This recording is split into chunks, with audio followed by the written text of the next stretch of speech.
அண்ணே ஆரம்பிப்பாங்கண்ணே.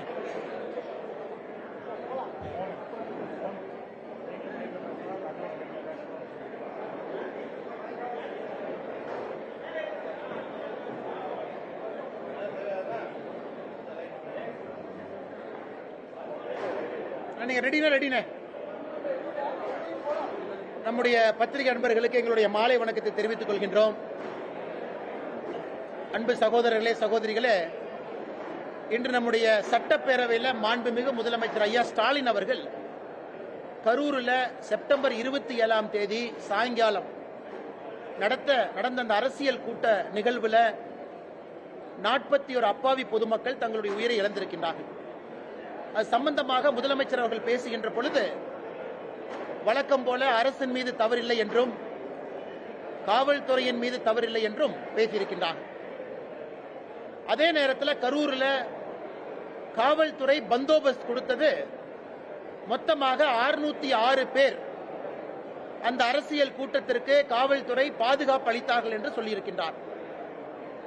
28 செப்டம்பர் கரூரில் நடந்த பத்திரிகையாளர் சந்திப்பில் ஏடிஜிபி திரு டேவிட்சன் அவர்கள் 500 பேர் பாதுகாப்பில் இருந்ததாக சொல்லியிருக்கின்றார்.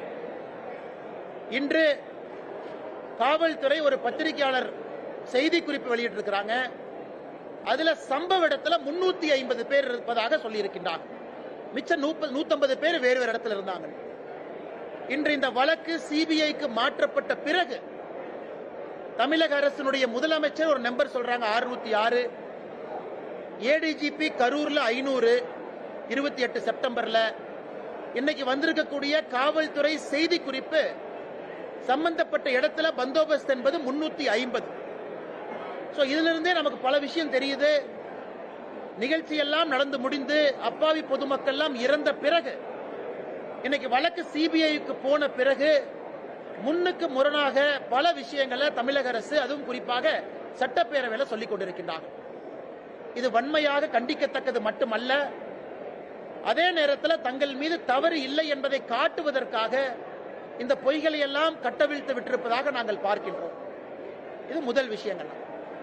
இரண்டாவது, உச்சநீதிமன்றம் சில கருத்துக்களை சொல்லி இருக்கின்றார்கள். காவல்துறையின் மீது தவறு, அரசு அதிகாரிகள் செய்திருக்கக்கூடிய தவறு.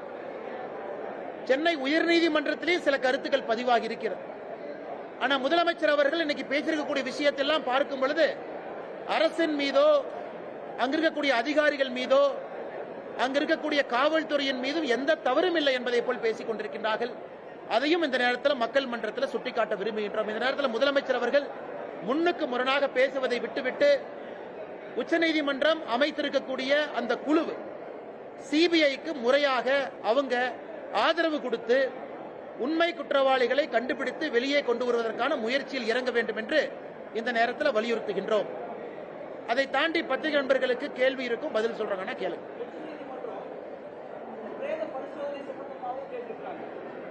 உச்சநீதிமன்றத்தினுடைய அந்த அப்சர்வேஷனை பார்க்கும் பொழுது தமிழக அரசு சொல்லி இருக்கின்றார்கள், காலையில் அதிகாலை, அதாவது 28 செப்டம்பர் அதிகாலை 1:45 மணிக்கு முதல் போஸ்ட்மார்ட்டம் செய்ய ஆரம்பித்தோம்.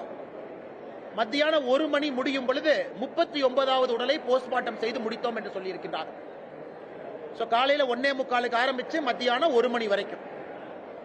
உச்சநீதிமன்றத்தினுடைய நீதியரசர்கள் கேட்டிருப்பது, அந்த போஸ்ட்மார்ட்டம் செய்யறதுக்கே 2 டேபிள் தானே இருக்கு, அப்படி இருக்கும் பொழுது நீங்க சொல்லி இருக்கக்கூடிய டைம் எதுவும் மேட்ச் ஆகலையே.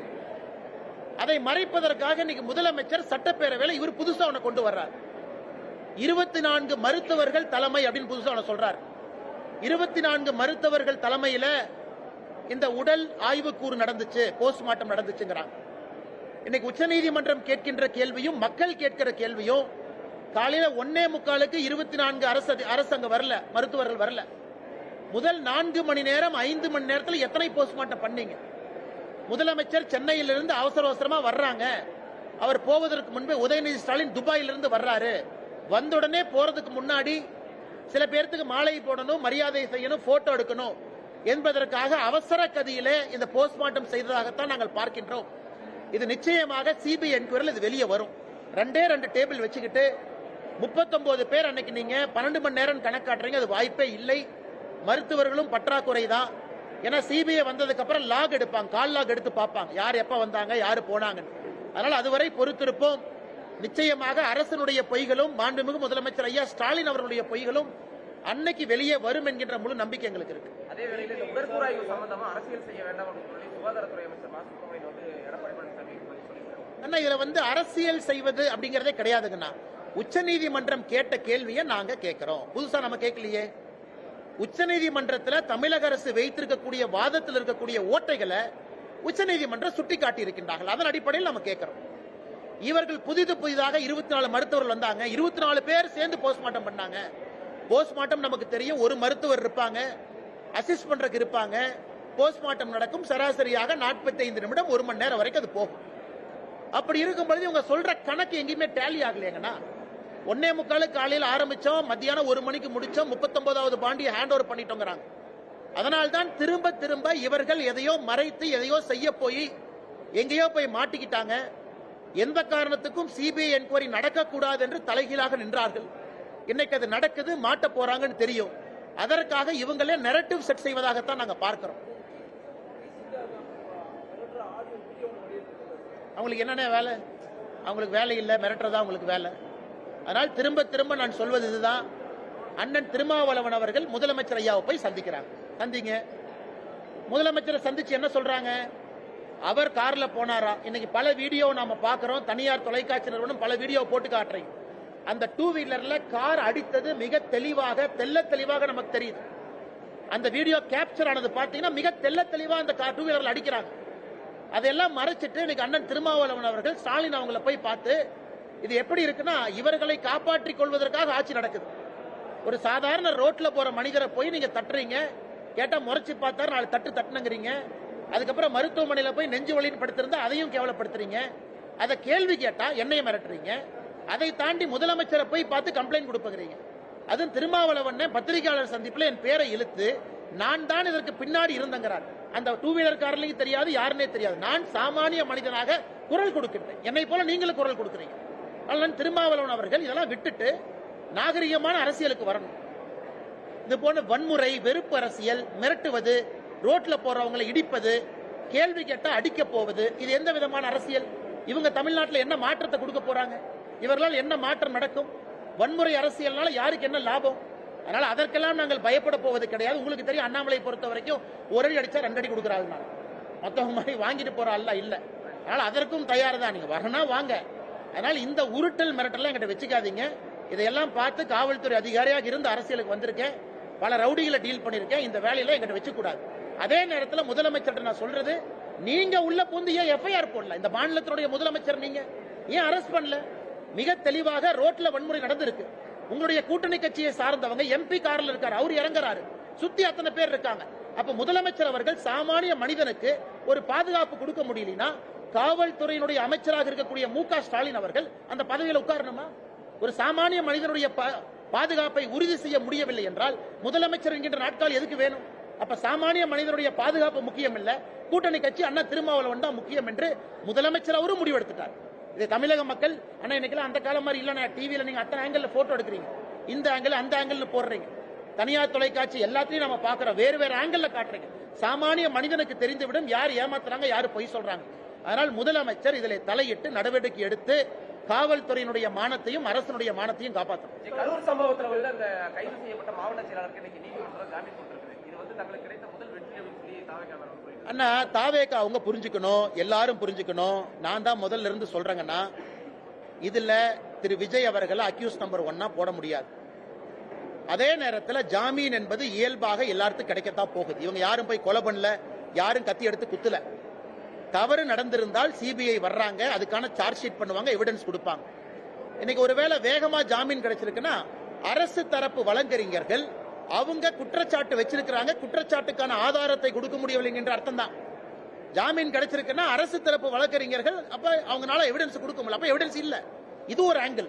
இன்னொன்று, நீதிமன்றத்தை பொறுத்தவரை எங்கேயும் போக மாட்டாங்க, உள்ளூர்ல தான் இருப்பாங்க. ஜாமீன் போட்டு நீங்க வந்து காவல்துறைக்கு வந்து விசாரணைக்கு ஒத்துழைக்கலாம் சொல்லியிருக்கலாம். ஆனால் இதை பெரிதுபடுத்துவதை விட இந்த நிகழ்வுக்கு பின்னால் யார் இருந்தார்கள் என்பது முக்கியம். அது சிபிஐ என்கொயரியில் முழுமையாக வெளியே வரும் என்கிற நம்பிக்கை எனக்கு இருக்கு.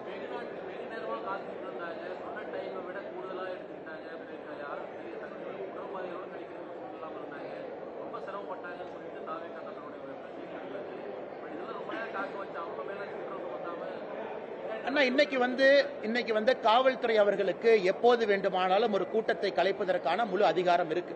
எப்போது வேண்டுமானாலும் உள்ள போய் கூட்டத்தை கட்டுப்படுத்துவதற்கான அதிகாரம் இருக்கு. எப்போது வேண்டுமானாலும் அந்த கூட்டத்திற்கு பேசுறதுக்கு ஒரு தலைவர் வர்றாருன்னா வர முடியாது, வெளியே போங்கன்னு சொல்றதுக்கு அதிகாரம் இருக்கு. அந்த அதிகாரத்தை ஏன் பயன்படுத்தவில்லை என்று கேட்கின்றோம். கேள்வி ஒன்று. இரண்டாவது, நீங்க சொல்ற பிரச்சனை நடந்திருக்கலாம், ஆமாம், இல்லை என்று நான் சொல்லல. இன்னைக்கு அதையெல்லாம் நீங்க மறந்துட்டு இவங்க மட்டும்தான் தப்பு பண்ணாங்க, நாங்க தப்பே பண்ணலன்னு சொல்றது தான் நாங்க கேள்வி கேட்கிறோம். நாங்களும் தவறு செய்திருக்கோம்னு ஒத்துக்குங்க. கட்சி தவறு செய்திருக்கா முதல்ல இருந்து நாங்க சொல்றோம். கட்சி தவறு செய்திருந்தால் நடவடிக்கை எடுங்க. அரசு எங்க மேல எந்த தப்பு இல்ல, நாங்க நிரபராதிகள், எங்கேயும் ஒரு தவறும் அரசு சார்பில் நடக்கலின்னு முதலமைச்சர் அவர்கள் கரூரில் இருந்து சொல்றாங்க. அதைத்தான் திரும்ப திரும்ப சொல்றோம். இல்லை, அரசும் தவறு செய்திருக்கின்றது. உங்க மேல நிறைய தவறு இருக்கு. அதிகமான முக்கியத்துவம் உங்களுக்கு தான், ஏன்னா உங்க கையில தான் அதிகாரம் இருக்கு. அதை மறைத்து விட்டு ஏன் ஒருவர் மீது பழியை போட முயற்சிக்கின்றீர்கள் என்பது எங்களுடைய கேள்வி. ஆனா எனக்கு தெரியல, சிபிஐ என்கொயரி நடக்கட்டும். நான் எப்பவுமே சொல்றதுன்னா ஆர்கனைசர்ஸ்க்கு ரெஸ்பான்சிபிலிட்டி இருக்கு. ஆர்கனைசர்ஸ் ரெஸ்பான்சிபிலிட்டி அது சிபிஐ வரும்போது அந்த டேட்டா உங்கள்கிட்ட எங்கிட்ட இல்ல. சரியான முறை வந்தவங்க பாதுகாப்புக்காக கட்சி நிர்வாகிகள் நிறுத்தினாங்களா, அவங்க ஏதாவது தனிப்பட்ட முறையில் ஆம்புலன்ஸ்ல ஏற்பாடு செய்திருந்தாங்களா, அந்தந்த மணி நேரத்திற்கு கூட்டம் அதிகமாக வரும் பொழுது அவங்க காவல்துறையை கூப்பிட்டு கூட்டம் அதிகமாக வந்துருச்சு 6 மணிக்கு 7 மணிக்குன்னு சொன்னாங்களா, அந்த டேட்டா உங்ககிட்ட இல்ல, எங்கிட்ட இல்லைங்கண்ணா. அது யார் பர்மிஷன் கொடுத்து வாங்கினாங்களோ அவர்களின் மீது முழு பொறுப்பு இருக்கு. அது என்கொயரியில வரட்டும். நான் முதல்ல இருந்து பேசுறதே டே ஒன்ல அப்படியே நெரட்டிவ மாத்தி இவங்க தான் தப்பு நான் கொண்டு போறது தான் முதல்ல இருந்து கண்டிக்கிறேன். அரசு நீங்க எதுக்கு பர்மிஷன் கொடுத்தீங்க, ஏன் கொடுக்கல சொல்லுங்க.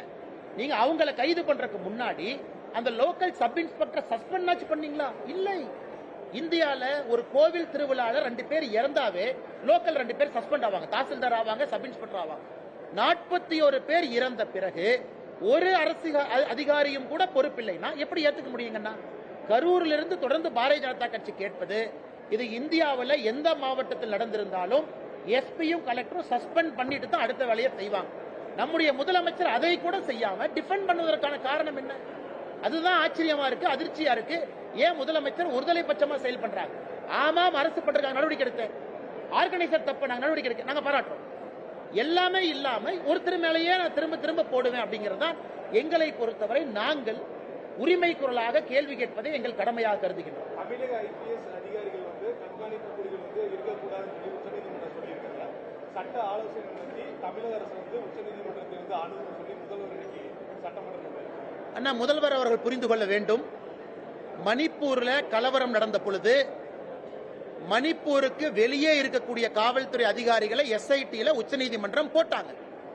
அப்ப மணிப்பூர் அரசு வந்து ஆலோசனை நடத்தி எங்க மணிப்பூர் போலீஸ் ஆபீசர் போலின்னு கேட்டாங்களா? இன்னைக்கு தமிழகத்துல சிபிஐ என்கொயரி போட்டிருக்கும் பொழுது அதே உச்சநீதிமன்றம் சிபிஐக்கு என்ன சொல்லியிருக்கிறாங்க? தமிழ்நாடு கேடர், ஆனா தமிழ்நாட்டில் பிறந்திருக்காத 2 ஐபிஎஸ் அதிகாரியை போடுறோம்னு சொல்றாங்க. தவறே கிடையாது. அதிகாரி என்றால் தமிழ்நாடுனா வெளிநாடுனா ஒண்ணுதான். அவங்க என்ன நினைக்கிறாங்க, யாரும் இன்ஃபுளுன்ஸ் பண்ணிடக்கூடாது. அதனால் முதலமைச்சர் இதையெல்லாம் பெரிதுபடுத்தி நாங்க ரிவ்யூ பெட்டிஷன் போடுவோம், நாங்க மறுபடியும் உச்சநீதிமன்றத்தை அணுகுவோம் அப்படின்னா அவர் இதை காலம் தாழ்த்தக்கூடிய செயலா மட்டும்தான் பண்றாங்க. இந்தியால பல இடத்துல இது நடந்திருக்கு, தமிழ்நாடு மட்டும் இல்லை. பல இடத்துல லோக்கல் ஆபீசர் அவங்க விடல. பல இடத்துல முதலமைச்சர் சந்தோஷப்படணும். கர்நாடகால இருந்து ஆந்திரால இருந்து ஐபிஎஸ் அதிகாரி போடலையே, போட்டுருந்தா மானம் மொத்தமா போயிருக்கும். தமிழ்நாடு ஐபிஎஸ் அதிகாரி யாரையும் போடாம மணிப்பூர் மாதிரி கர்நாடகா, ஆந்திரா, மகாராஷ்டிரான்னு போட்டிருந்தா இன்னைக்கு அட்லீஸ்ட் அதிகாரிகள் தமிழ்நாடு கேடர்ல இருக்கிற அதிகாரிகள் தானே. இதை எதுக்கு முதலமைச்சர் அரசியல் படுத்துறாரு? கரூர் சம்பவத்துக்கு துக்கம் அனுசரிக்கும் விதமா சட்டமன்றத்தில் அதிமுக சட்டமன்ற உறுப்பினர்கள் கருப்பு பேட்ச் அடிச்சுட்டு போறாங்க. அது ரத்த கொதிப்பான்னு சொல்லி அமைச்சரும் சபாநாயகரும் கிண்டல் பண்ணிருக்காங்க. அண்ணா, சபாநாயகரை பொறுத்தவரை அவருடைய செயல்பாடு கடந்த 4.5 ஆண்டுகள் பாத்தீங்கன்னா ஒரு திமுக தொண்டனை விட மிக சிறப்பாக இருக்கிறது. முழுசா 100 மார்க் கொடுத்துடலாம். திமுக தொண்டன் கூட கட்சி அந்த அளவுக்கு டிஃபெண்ட் பண்ணல. சபாநாயகர் முழுமையாக திமுகவை டிஃபெண்ட் பண்ணி 100க்கு 100 மார்க் வாங்கியிருக்காரு. முழு பாராட்டு அவருக்கு. ஆனா சபாநாயகர் வேலையை ஒரு நாளும் செய்யல. அவர் சபாநாயகர் இருக்கையில் அமர்ந்து கொண்டு அவர் இத்தனை காலமாக செய்வதெல்லாம் திமுக தொண்ட வேலை தான். இது மட்டும் இல்ல, இன்னைக்கு நம்முடைய பாரதிய ஜனதா கட்சியினுடைய 4 எம்எல்ஏக்கள், நம்முடைய மாநில தலைவர் அண்ணன் நயினார் நாகேந்திரன் அவர்கள், நம்முடைய கோயம்புத்தூர் தெற்கு தொகுதி எம்எல்ஏ அக்கா வானதி ஸ்ரீனிவாசன் அவர்கள், மொடக்குறிச்சி சரஸ்வதி அம்மா, நம்முடைய காந்தி ஐயாவை பல இடத்துல சபாநாயகர் அவமானப்படுத்தியிருக்கார். மைக் ஆஃப் பண்றது, அவங்க பேசும்போது ஏளனமா பார்க்கிறது, இது கடந்த 4.5 ஆண்டுகள்ல தொடர்ச்சியா செய்யறாங்க. இன்னைக்கு அனைத்து இந்திய அண்ணா திராவிட முன்னேற்ற கழகத்தினுடைய சட்டமன்ற உறுப்பினர்கள் அந்த கருப்பு பேட்ச் அணிந்திருக்கும் பொழுது அதையும் மிக கேவலமாக சித்தரிச்சிருக்கிறாங்க. அந்த அளவுக்கு தான் மனிதாபிமானம் இருக்கு. நேத்து ஒருத்தர் சொல்றாரு, நாங்க இதையெல்லாம் தாண்டுவோம், இதெல்லாம் டிராமா தான், இதெல்லாம் தாண்டி மக்கள் ஓட்டு போடுறாங்க. எப்படி ஓட்டு போடுவாங்கன்னா, தினமும் இது போன்று நீங்க அசிங்கமா பேசுறீங்க, மோசமா பேசுறீங்கன்னா மக்கள் எப்படி உங்க பக்கம் வருவாங்க? அதனால இது மக்கள் மன்றத்தில் மட்டும்தாங்க நான் தீர்ப்பு, வேற எங்கேயும் தீர்ப்பு இல்ல. சபாநாயகர் மோசமாக நடந்து கொண்டதற்கு எஸ்ஐடி நான் வைக்க முடியும். அதனால 2026 மக்கள் மன்றத்தில் சரியான மக்கள் தீர்ப்பு எழுதுவார்கள் என்று நம்புவோம். கரூர் விவகாரத்துல முதல்வர் வந்து பதற்றம் அடைந்து பயமடைந்து இருக்கிறாரு அப்படின்னு சொல்லி எடப்பாடி பழனிசாமி வந்து இன்னைக்கு சொல்லியிருக்காரு. அதிமுக வந்து பல்வேறு கேள்விகளை வந்து அங்க முன்வைச்சாங்க. ஆனா வந்து பாத்தீங்கன்னா அமைச்சர்கள் முதல்வரும் மாறி மாறி